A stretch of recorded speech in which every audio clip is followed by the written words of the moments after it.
Wong sombong disombongke apa nggih ta? Bener. Kados jenengan niku jane sarjana ya ora ngandhak-andhane. Aku sarjana. Wong aku sing lulusan SD santai. Ya kadoan no Mas. Lah pripun? Sarjana kok terus SD lho. Alah. Kula sampean sarjana pirang tahun? Petang tahun. Alah. SD ki 6 tahun. Wong sing 6 tahun ora sombong. Petang tahun kok. Oh ya. Mula ya. Sampean ki yen kuliah. Nggih. Aku ajeng tekon. Wong ki iso maca, iso pinter mergo guru. Nggih. Ngono wis teko perguruan tinggi diwulang karo dosen. Kula ajeng tekon sampean. Nggih. Dosen karo guru ki pinter ndi? Ha pinter dosen no. Ya ora. Pinter guru.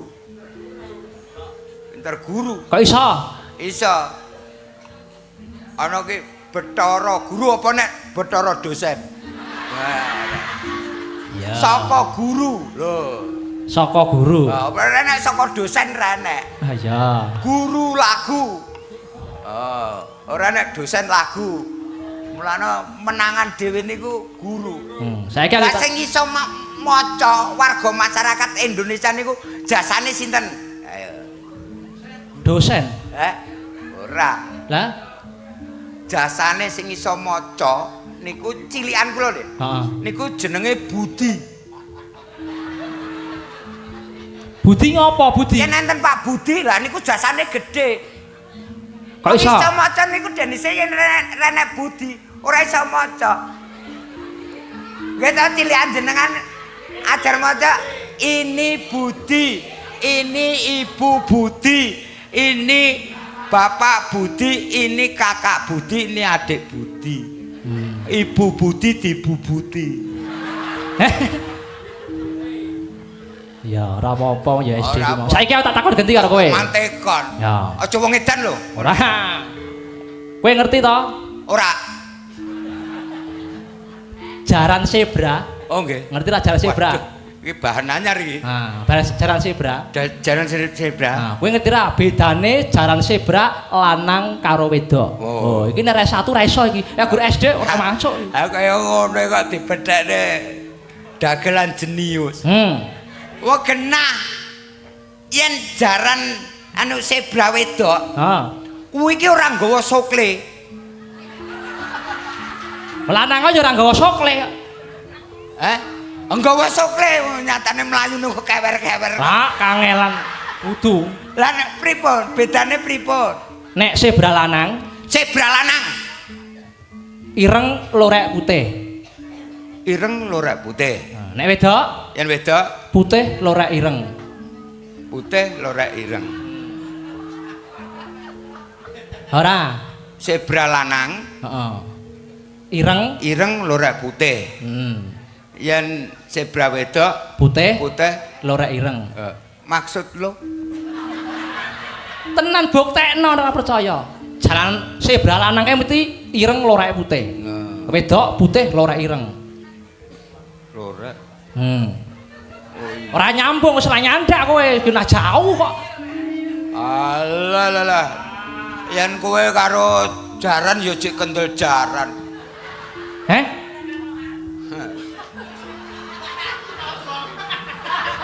Piye? Sampean iki karo jaran jek kendel jaran. Ora kobong jek iso diangkat iki. Piye kok kendel jaran piye? Wong dalange kalah kendel karo jaran. Kok iso? Jaran. Niku jenengan ngerti ngubengi taman utawa ngubengi wisata. Niku ki kacamatanan ora kathokane wani mubeng.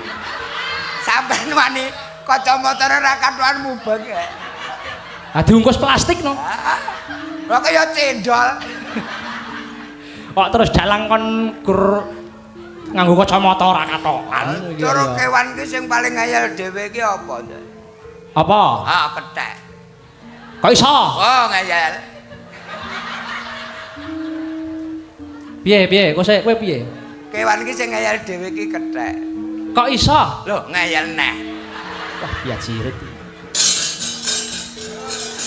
Oh, ya. Karo ura-ura. Ya, ora-ora ya kena. Soale iki penonton iki ora mung dagelan, seneng tembang, seneng lagu, seneng pramen. Nadyan iki uga live streaming Kang Gareng. Nggih. Nah, Ki Hari Nata Carita channel kelawan Sobat Ria. Nah, iki uga ana kanca-kanca ingkang kirim-kirim layang. Nah, lumantar WA. Ya. Karo GGP channel. Nah, ki Pak Wardoyo. Pak Wardoyo. Saka Cawas. Cawas. Buat Bu Lombok yang baru tugas kula nyuwun lagu Rondo Kemplik Bos saking sedulur kurung. Suber. Alah. Lagu punika kagem merincang-rincang wedangan hek bumbu. Alah. Bumbu meneh. Matur nuwun mugi-mugi Mas Hari tambah laris. Amin. Amin. Ya Pak Dedik nyusul Om kali Pak Haji Wardoyo kali Mbah Naryoto. Wah iki kanca-kanca saka Cawas do nyusul. Nggih, lan ugi tembang menika Rondo Kempling kula kentunaken kalih panjenenganipun Ibu Tugiarsi. Sik sinten Bu Tugiarsi niku? Bojo kula. Iki streaming nggih. Tapi Denise penyanyi dangdut. Nom-nomane penyanyi dangdut. Nggih, Denise penyanyi dangdut niku ibu rumah tangga bojo kula, Pak. Berasa nyanyi, Bu.